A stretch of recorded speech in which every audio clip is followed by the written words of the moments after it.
Hey folks, welcome to today's vinegar adventures. Today is going to be slightly different than previous videos. Recently, friends of mine, brew tubers or YouTubers that do home brew, City Steading Brews, Brian and Derica, they posted a fabulous recipe for a passion fruit mead. I'm a beekeeper, I have honey. Therefore, I make mead. I love passion fruit, so of course I'm going to make a passion fruit mead. And I thought about it, and I decided I wanted to do a passion fruit vinegar as well. Now, rather than doing two completely separate brews, it's easier to make one big batch of this mead, and then at the end of the first stage, so at the end of fermentation, drain some off, dilute it down, and turn that into vinegar.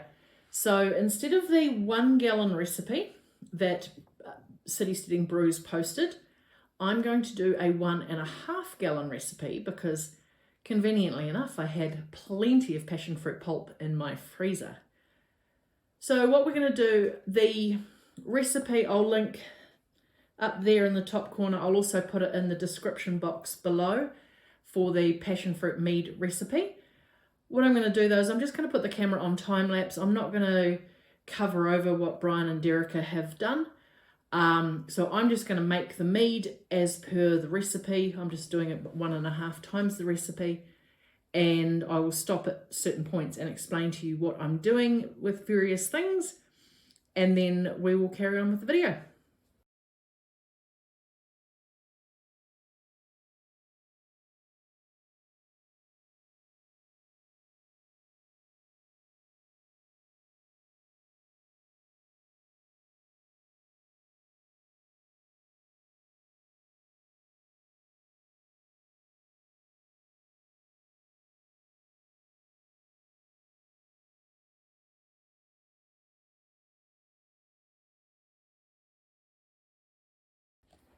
Now, before I put the passion fruit pulp in, I just want to take a reading. I have added a fraction too much warm water. I got a dodgy shoulder and accidentally sloshed it in, which means I'm already a little bit over my 1.5 gallons. So I'm going to take a reading, find out what it is, and then go from there. Right, well, it's well floating. Ideally, I'm aiming for a 1.110. And I've actually got that. That is, I've got 1.114, and I've got more than 1.5 gallons. And I haven't even got all the passion fruit in. I've got that just sitting by the side here. So what I'm going to do now is add the yeast. Now, the yeast for today is QA23. This is a 16% yeast, which is why I'm using it, because this is probably going to go to 13, possibly 14%. And so I need a yeast that can cover that. Now, for the vinegar side of things, we only want a 7 or an 8% vinegar. So what I'm going to have to do is, once it's finished fermenting out at 13 or 14%, I'm going to have to take about 1 litre off, and I'm going to have to dilute it. Now, what I did do, I kept 1/2 litre of passion fruit juice, which will go into the fridge.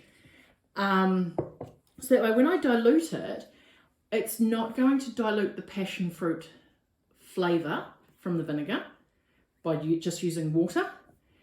So that will dilute the alcohol, but I'll still get a really nice strong flavour. So what I'm going to do now is, before I add the passion fruit, I am going to add in my yeast. And I'm using a whole packet this time. Because this is a 1.5 gallon, always thwack your packet. This little baggie is capable of doing up to 5 gallons, but because passion fruit can be fairly acidic, I am adding the whole packet in. So we'll just give that a stir around.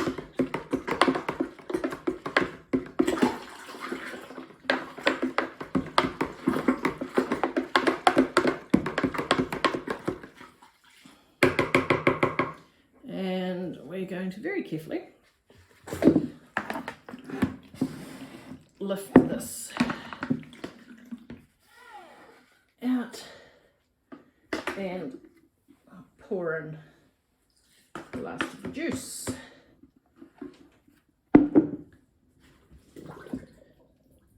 Now this mesh bag, this brew bag that I've got it in, it's got a very, very fine weave, so it does hold a bit of air, and as it ferments it will bounce up, unfortunately, but it is what it is. And actually, now that that's in there, I might just very quickly take another reading because there was more juice went in. I want to see what we're at.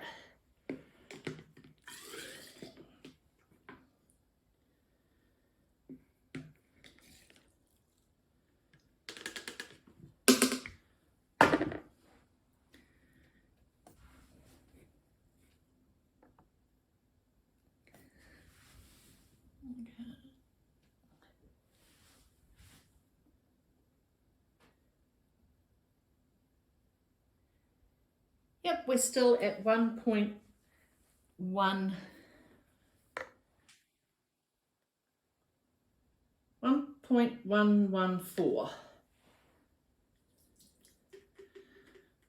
Okay, so we will put the lid on that, put it away, and once this is finished fermenting, we'll come back and start the vinegarizing process of it. Okay. Pretty sure our passion fruit mead is finished. So I'm going to open it up. I'm going to take the bag of fruit out, and we're going to test the gravity or sugar content of the mead to see if it is in fact done.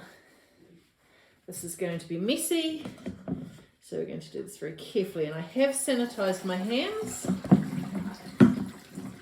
Sanitize this colander in the fermenter as well, so any juice that drips out we can reuse. So that's just going to drip in there.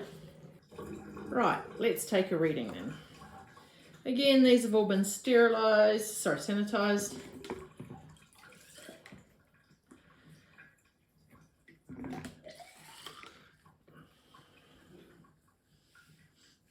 Smells yummy.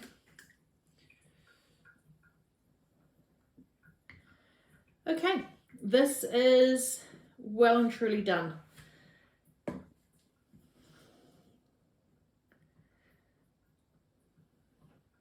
This is sitting 0.9946, sorry, 0.996. So we'll just write this on our paper and we'll work that out. So it started at 1.114 gravity minus 0.996 equals times 131.25 equals 15.48%. So we'll just write that down. Okay, what we're going to do is we're going to take a litre of this out to make the pineapple.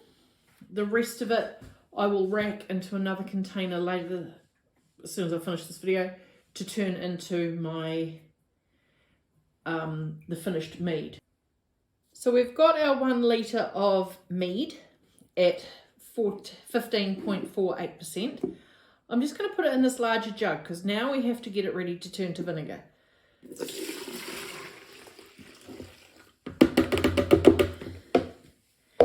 Now this went to 0.996 gravity, so it's very dry. I would like this to be a sweet tasting vinegar.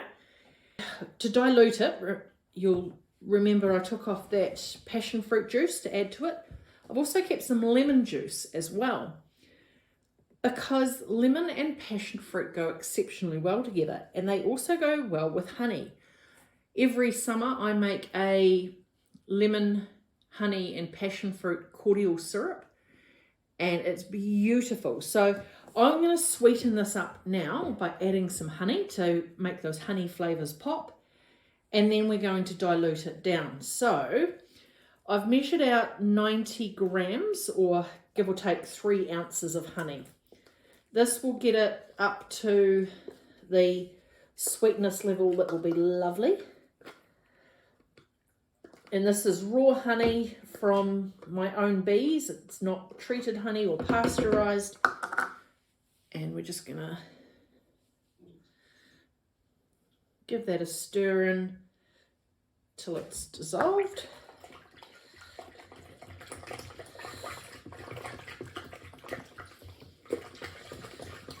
Now this, as I said, this is 15.48%, and I want 8% alcohol before we add our vinegar. So we need to work out dilution now. We've also added the honey, that's going to dilute it slightly.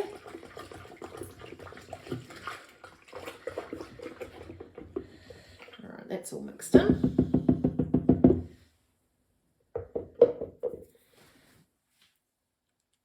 So what we do is we go 1,000 mils times 15.48%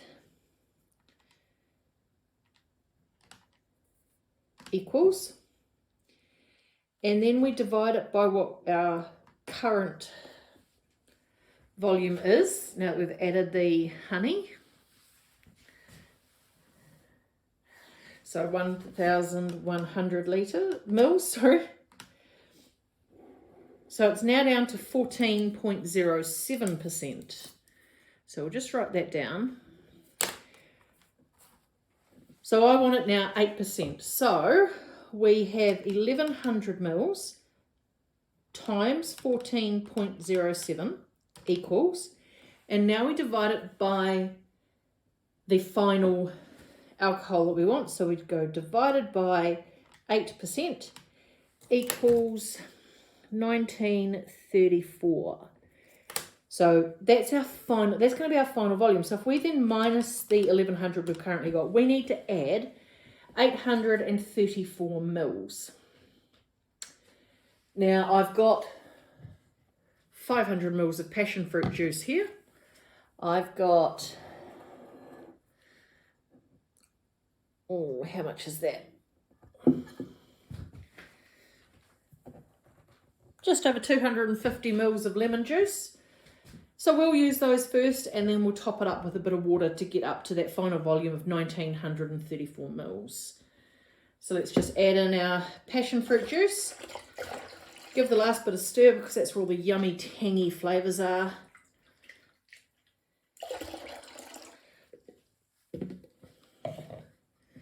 Add in our lemon juice. So this is going to be a honey, lemon and passion fruit vinegar. Look at that colour. Right, so now we need to add enough water to get this up to 1930. So I've just added water to both of these jugs just so I can get the last of the flavour out of here.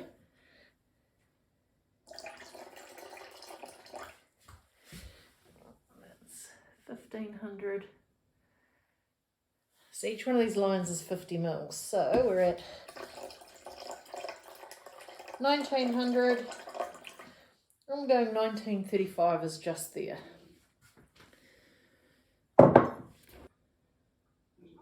So now we need to add our vinegar mother, and we need to know how much to add. So we've got 1,935, we'll just round it up to 1935 mils. So we divide that by 4, which gives us 483 mils. Now if I add that to the 1935, That gives me a final volume of 2.4 litres plus a couple of extra mils. So we'll just go 2.4 litres. 2.5 litres is here. 2.4 litres is here. So I'm just going to fill that up from the back. And I can open the jar. Oh, right, got the jar lid off. Right, let's add in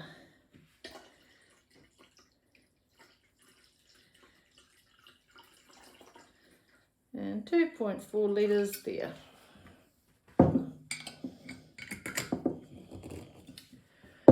Now we'll pour it into our wide mouth jar and let it turn into vinegar.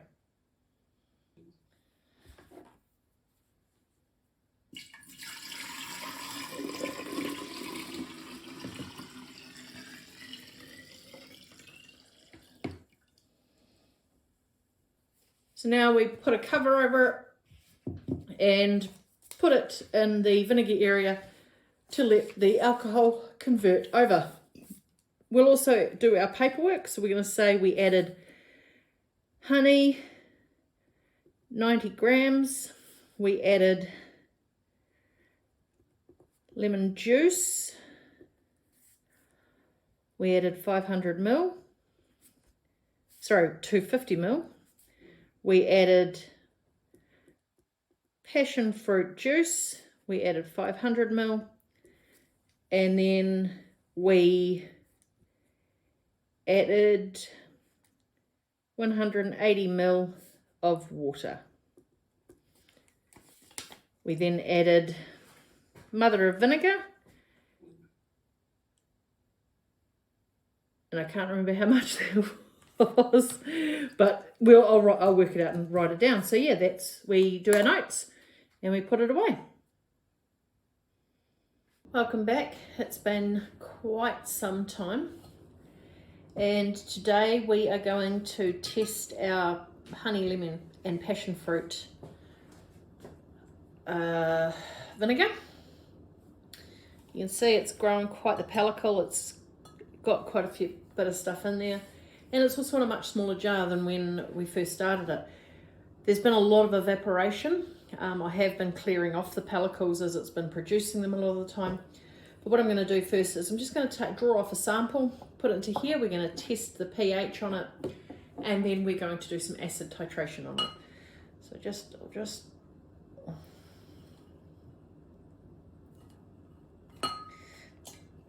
try and draw up some liquid.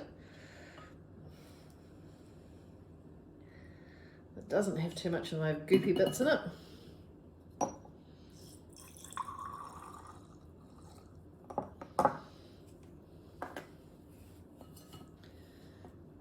Now this pH meter, I have calibrated it already today. I'm happy to actually just say that this is a 2.6 pH vinegar. So we'll turn this off and we'll go over to rinse it off, and we'll use the sample to do the acid titration with. So we will go over to the other bench where there's a PowerPoint, and we'll do that now. Okay, it's time to start doing an acid titration test on the honey, lemon and passion fruit vinegar. I'm not going to go through all the details on how you do an acid titration test. I do have videos already on that. I'll put the link in the description below and also put a card up in this top corner here. But what we do need, I'm using they call it a wort whipper, otherwise known as a magnetic stirrer. You don't need one of these. I use it simply because I do a fair bit of this and it's much faster. And also if I'm videoing it, it's much easier to do this whole thing one-handed. So what I need, first of all, is 2 mils of my vinegar. Then I need our indicator solution, which in this case is phenolphthalein. I need 3 drops of that. 1, 2, 3. I then need 20 mils of distilled water. I've already measured this out and drawn it up, so I'm just going to add that. And then I'm going to use sodium hydroxide to test it. So let's turn it on.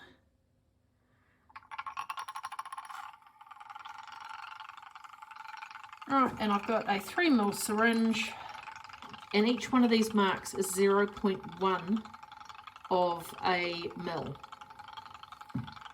So I've changed the strength of the sodium hydroxide that I use in the videos I link. I use a 0.2%. I've actually upped that to a 1%, so I use a lot less of this. But either way, we now just add it 1 drop at a time. See how it flares pink? We're waiting for that whole solution in there to go that bright magenta. So we just add it 1 drop at a time.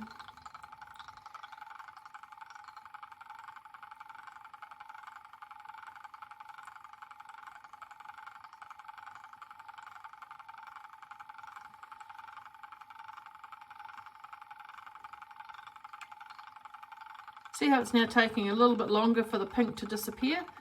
So we know we're getting close. There we go. So now what we have to do is we have to work out how much we've used. So we started with a 3 ml syringe that was full, and we have used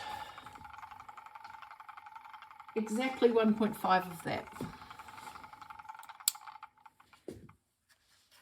So with our maths now, so 1.5 mils times 3, 4.5% acidity vinegar. Okay, so we have done the acid titration test on our honey, lemon and passion fruit vinegar. We've done a pH test. One thing we haven't done is a taste test.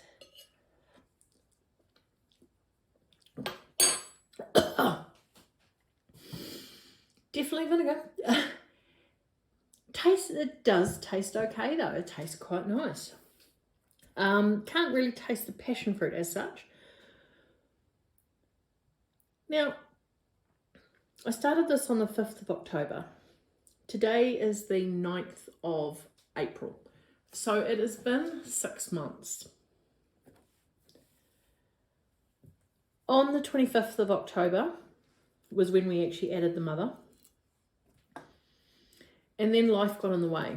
I've had shoulder surgery. I've recovered from that. I've had vertigo bouts. I'm recovering from those. And basically I haven't done anything for a long time with this. I basically just let it go. You'll notice it's not in the same jar that we started in because we got a lot of evaporation. So I've shrunk the jar. But on the 19th of March, I did do a test on it. And it was 4.74%. You might see it just up there. And when we tested it again today, 3 weeks later, it's 4.5%. So what that means is the vinegar is starting to degrade because I've left it too long. If it gets too oxygenated, the acetobacters basically start consuming the acetic acid instead of creating it, and you effectively go back to coloured flavoured water. So because it was 4.74 and has now dropped down to 4.5, that means it is degrading. So what I'm going to do, I'm going to bottle it. So by bottling it now and removing its exposure to oxygen, you can actually stop that process. You can't reverse it, you can't make it go back up, but you can stop it. So what I'm going to do now is I'm going to strain it. I've got some oil strainers. You use them for straining out fryer oil and stuff like that, similar to coffee filters. So I'm just going to strain it and bottle it. It's going to take a wee while, so there's no point watching it at full speed. So I'm going to do time lapse on it.